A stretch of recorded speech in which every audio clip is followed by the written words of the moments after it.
One day, my body collapsed before my life ever did.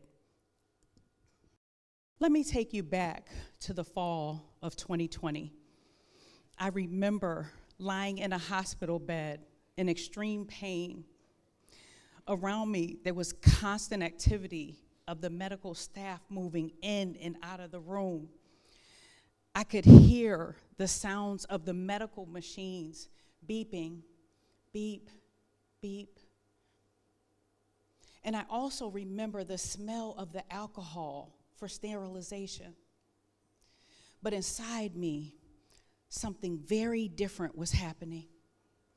There was a silence, not an external silence, an internal silence.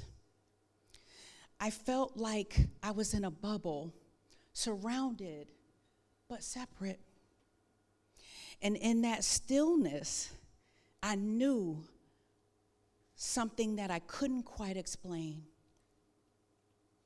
I was transitioning. And I didn't say it out loud because I knew how it would sound. And I knew what would happen next, a psychiatric consult, which ironically is exactly what happened. At one point, the psychiatrist was sent in to evaluate me, and I remember thinking very calmly, well, at least someone finally believes something's happening. The irony was not lost on me because I wasn't having a psychological episode. I had sepsis. And for those of you who don't know what sepsis is, it will have you knocking on the pearly gates.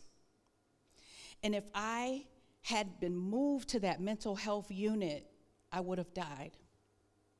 So instead of explaining what I felt, I sent text messages to loved ones, simple ones. I love you.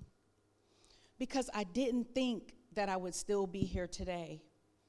And while the doctors were searching for veins, poking and prodding all over my body, the strongest sensation wasn't the physical pain.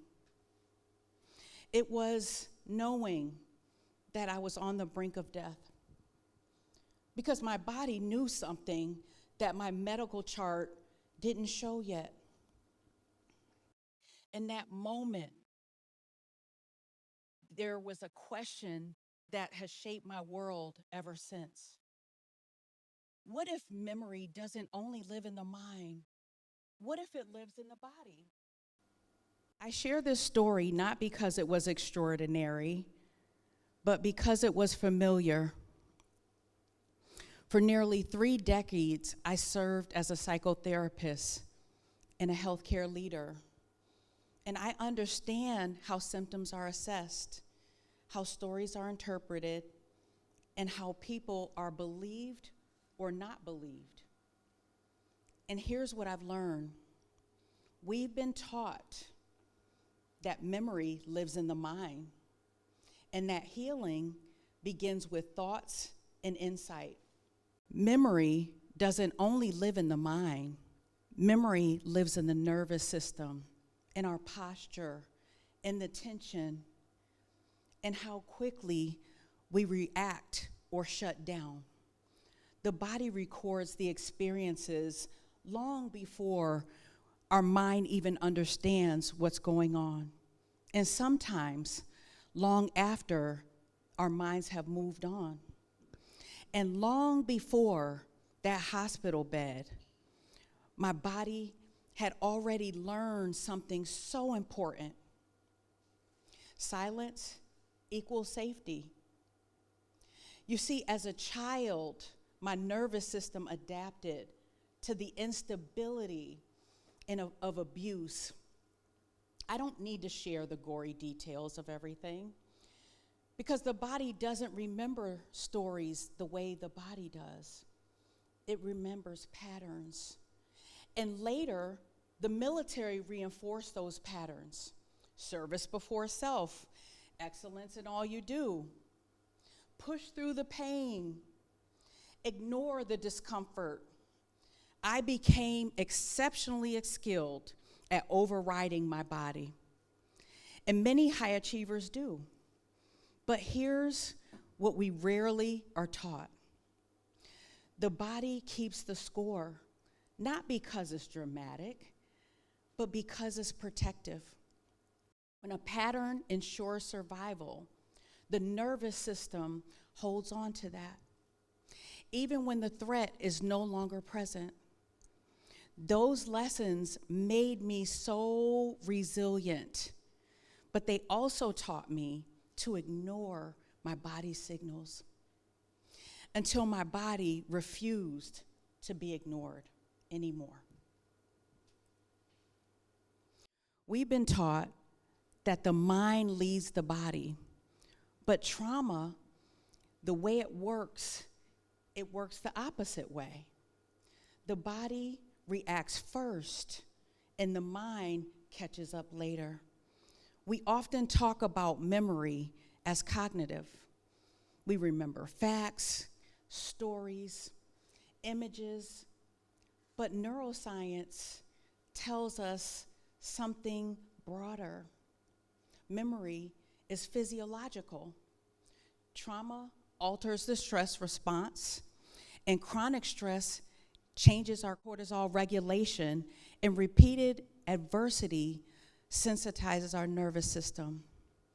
And research in epigenetics shows that the stress response can be transmitted across generations, not as conscious memories, but as biological tendencies.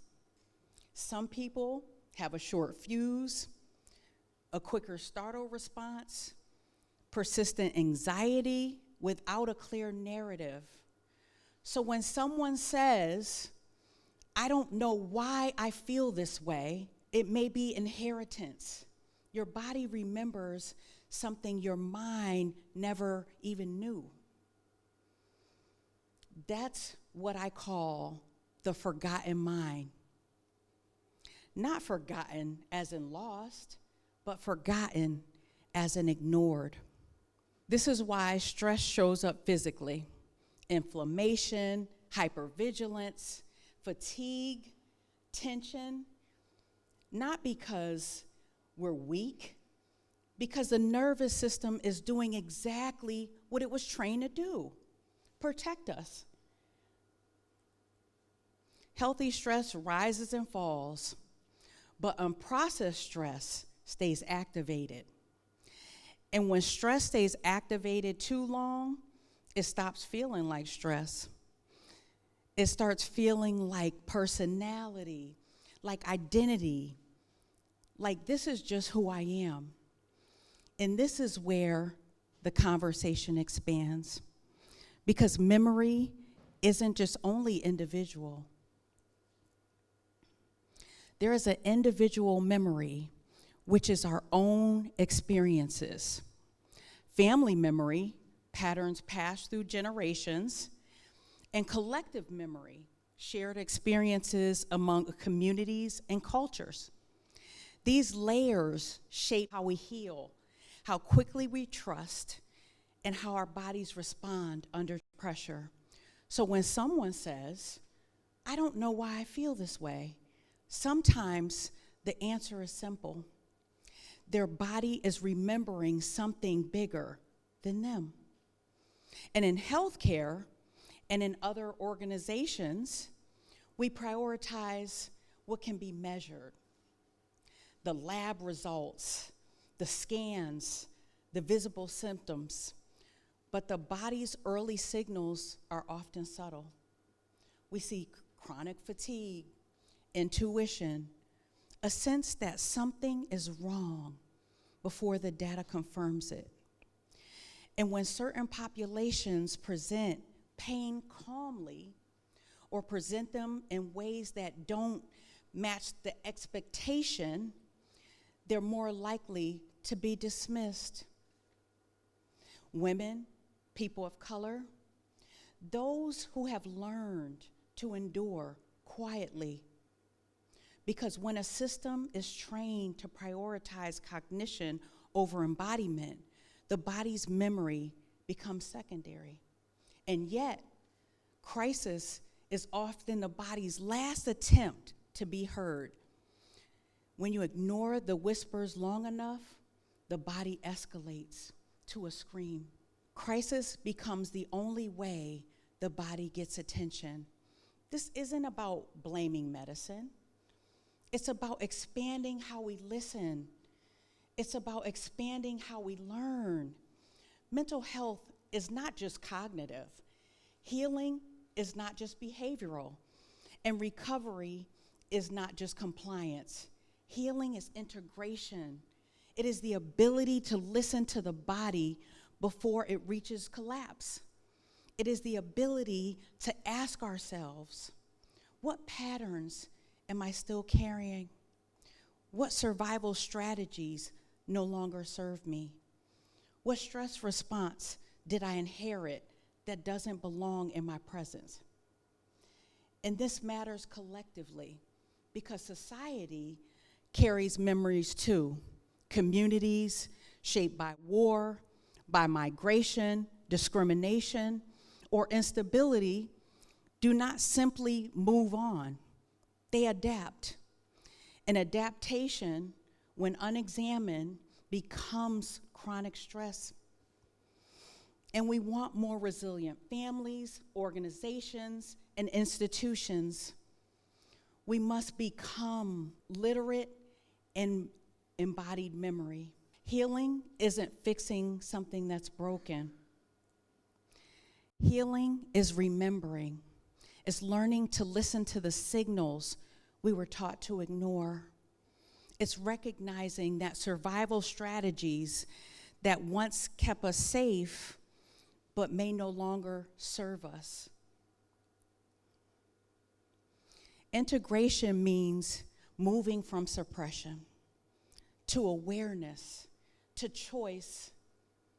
When we integrate memory, personal, family, collective, the body no longer has to scream to be heard.